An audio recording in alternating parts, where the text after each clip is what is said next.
Naam, hayakumullah, Ọlọ́run jẹ́ kí a rí yín pẹ́. Ẹrú Ọlọ́run kan, tálíkà Ọlọ́run ni. Ó wá rẹ́nìkan kó fún pé kó lọ hajj, kó wá lọlé Ọlọ́run. Ó wá ní alhamdulillah, òun ti kan tí ń ṣe òun ti kan tí ó bí àbùkátà òun. Ó wá lọ lè gba ṣọ́ọ̀bù láti rajà síbẹ̀ láti máa fi ṣòwò, kò lọ hajj. Ẹrú Ọlọ́run kan wá ń sọ fún pé ń tọ́ ṣe yìí o, ọtí kọlù òfin Ọlọ́run.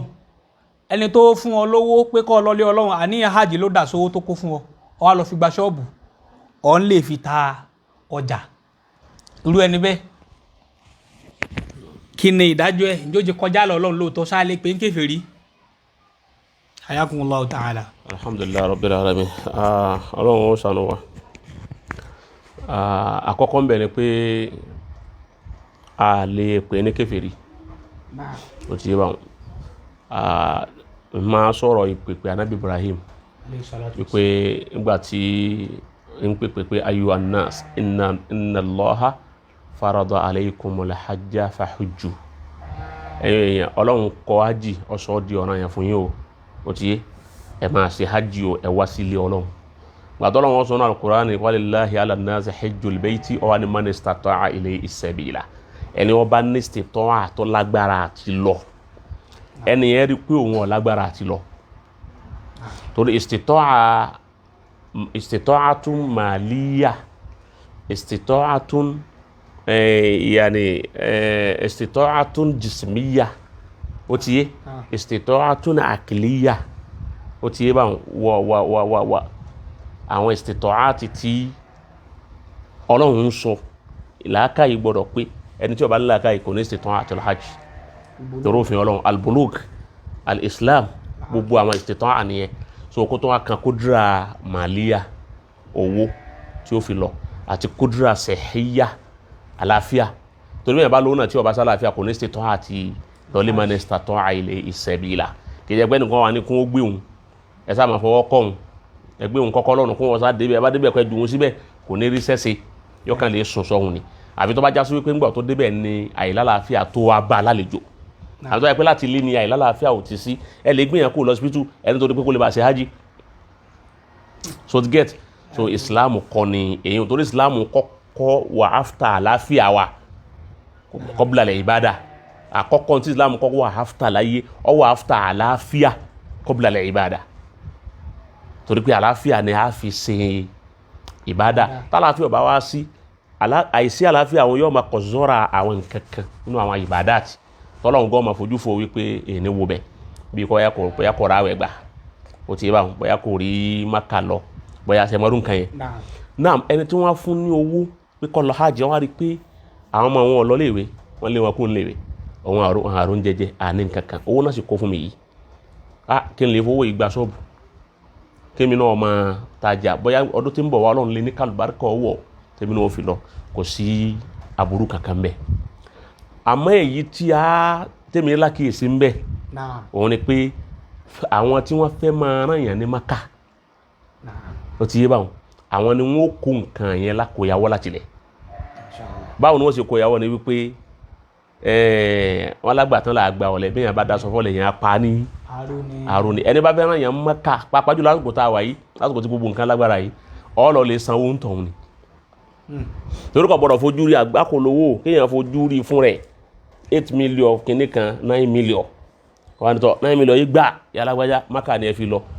Ó ti àwọn 50,000 owó skul àwọn ọmọ orí san. Ṣé tó understand? So irú èèyàn gbọ́dọ̀ palẹ̀mọ́ rẹ̀ kalẹ̀. Fẹ́ni téèyàn fẹ́ rán. Kí ni palẹ̀mọ́ náà ni wípé ẹ sanwó rẹ̀. Ìwọ ló lọ sanwó rẹ̀. Ó wá mú ìwé wá báwọn. Gbà tó yẹ pé hajj ni wọ́n fẹ́ kọ́ lọ, kì í jẹ́ pé wọ́n fẹ́ fún owó bísínẹ́sì. Wọ́n lọ wá sanwó ẹ̀.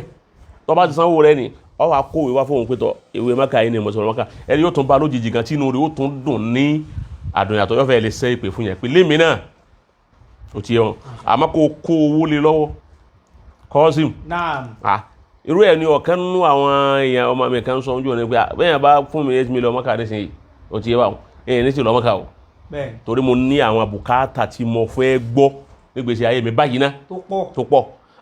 Mo á sọ fún tọ̀ mo ní bẹ́ẹ̀ ni, àmọ́ bí èèyàn bá fún ọ níwèé Mákà ò ní ta.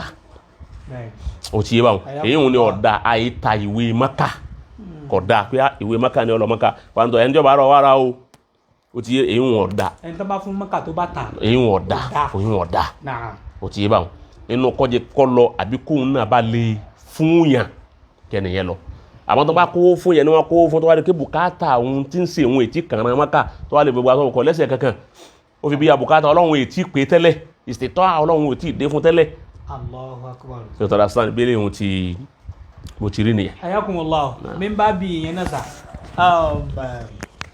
loan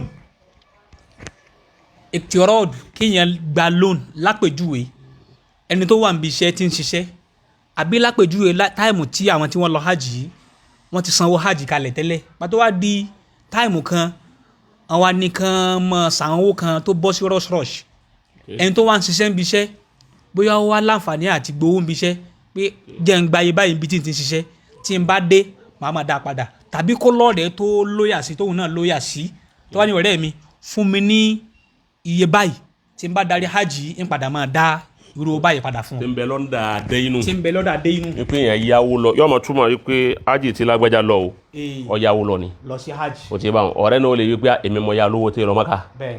o ti bá àwọn bisẹ́ rẹ̀ náà mọ̀ wípé ọgbà lónìí lọ́dọ̀ wa àkọ́kọ́ ni wípé májẹ̀mú kéèyàn gba lónìí àbí kó ya owó ó gbọ́dọ̀ kọ́kọ́ ní ṣọ́ọ̀ṣì ibi tí yóò ti máa rí owó yẹn san so ẹni tí ò níṣẹ́ kankan kò níṣẹ́ ìjọba kò níṣẹ́ kankan kò lọ́jà kó wá lè yáwó pé òun fẹ́ yáwó lọ Mákà ṣe é tọ́da stand ṣẹ̀mọ̀ kó ń tọ̀ òun fún rẹ̀ gan ló ti bó ṣe làbíkà lọ́dọ̀ Ọlọ́run gan lọ́hùn Ọlọ́run dáhùn làbíkà lóòótọ́ àwọn adélé yọ̀ máa wá jẹ ìyá owó rẹ̀ tó yá àmọ́ kéèyàn ó yá lónìí níbi iṣẹ́ àbí owó Mákà rẹ̀ ò pé ó kú bí 2 million àbí 3 million ọwọ́ ní ìyá lágbájá àbí ọ̀rẹ́ mi lágbájá dákun ṣàánú mi má sà fún mi 3 million tí n bá dára hajj pẹ̀lú ògùn Ọlọ́run ń dá owó rẹ̀ padà ṣẹ̀ríà ìsìlámù ọ̀tàkó kò sí ẹwà ìsìlámù ọ̀tàkó yìí èèyàn lè gba owó lóònù kó fi lọ hajj kò sí ẹwà èèyàn sì lè yáwó lọ́wọ́ èèyàn kó fi lọ hajj tí a máa pé owó lóònù ni wọ́n máa yọ bí owó iṣẹ́ rẹ̀ ni níṣẹ́ tó bá ṣe wọ́n ti máa yọ díẹ̀ títí tí ó fi tán èèyàn gba lóònù ra mọ́tò kódé èèyàn gba lóònù fẹ́yàwó ó ti lè gba lóònù fẹ́yàwó ó lè gba lóònù lọ èèyàn lè yáwó wọ́n fẹ́ ṣe nìka lákòóyá mi ní mo ní di 500,000 yín máa san fún wọn díẹ̀ kò sẹ́ òyìn wọn ṣe aburú so àmọ́ kọ́kọ́ lọ mọ̀ pé òun ní ọ̀nà tó òun fi gbà san owó yẹn hajj rẹ̀ lálàáfíà dáadáa bí tefaki jumhuril ulama yóò sì ní ládàá yóò sì ní ládàá hajj dáadáa. Hayakumullah ọlọ́run kí á rí pẹ́sà lóònù tá a dákọ̀ yìí ìran àwọn lóònù kan bẹ tí ó wà Nàìjíríà sí lápèjúwe cooperative àsíá gúrúmí kọmúlélàntà gbogbo àwọn owó tán máa ń gbà yẹn àwọn máa ń ní èlé which is interest ìyẹn ni ó ti bọ́ sí under rìbá gẹ́gẹ́ bí ẹ̀kọ́ tẹ̀kọ́ wa ṣàìjá mọ̀ pé rìbá haramu ni ẹni tó ń bá wa gba cooperative àsíá gúrúmí kọmúlélàntà àbówó tó ní interest lérí tó ń fi lọ hajj nǹkan tó wá kó lọ hajj àkọ́kọ́ ni pé ìtìfáàkù gbogbo àwọn àfà kò sínú àwọn àhímà àbáwọn àfà àwọn fuqaha àwọn oní ilmu husul al-fiqh tí wọ́n yapa lórí wípé malu riba haram kò sí yapa ẹnu bẹ́ẹ̀ ó ti yẹ bá ẹnu kò lórí ẹ̀ wípé owó rìbá interest o haram ni wọ́n mo ti wá sọ yín orí nípa ọ̀rọ̀ interest ọ̀rọ̀ haram mo ti sọ ọ́ dà pé ìwó kọ́ ni mo ti sọ tọ́lọ̀ ní alladhina yakuluna riba àwọn tí ń gba owó rìbá tí wọ́n ń jẹ la yakumuna illa kama yakumu alladhi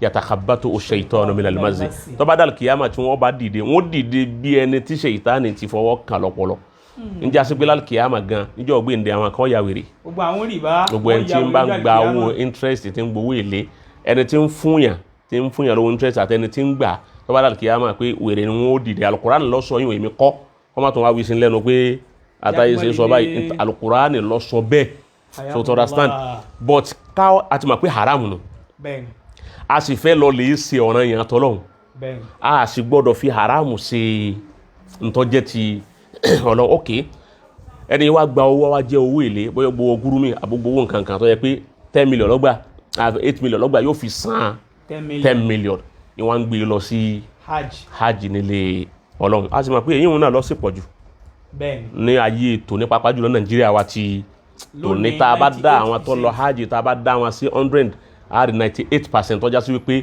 owó yìí náà ni oníkálukú wọn ń gbé lọ. So ọ́ndà èyí àwọn àfáà wa sọ̀rọ̀ tọ́pọ̀ lórí ẹ̀. Imam Maliki sọ tiẹ̀, Imam Shafi'i sọ tiẹ̀, Ahmadu Hanbali, gbogbo wọn ò dúró ní ojú kan náà lórí agbọ́nrin wọn. Àmọ́ kí ni oníkálukú wọn wí?